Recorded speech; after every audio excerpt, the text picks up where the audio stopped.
How to unlink Facebook from Instagram account. Follow this guide. Begin by opening the Facebook app from your home screen and ensure you are logged into the correct account. In the top right corner, tap on the three horizontal lines, scroll down and select Settings and Privacy to expand the option. Now click on the Settings. Inside the Settings menu, select the account center listed at the top.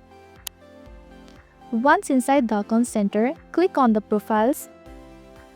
This will show you the account currently connected to your Facebook including the Instagram.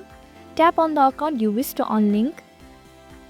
Now choose the Instagram account you wish to unlink. Furthermore, look for the option called Sync Profile Info. Lastly, toggle off the switch beside it to unlink your Facebook profile from Instagram.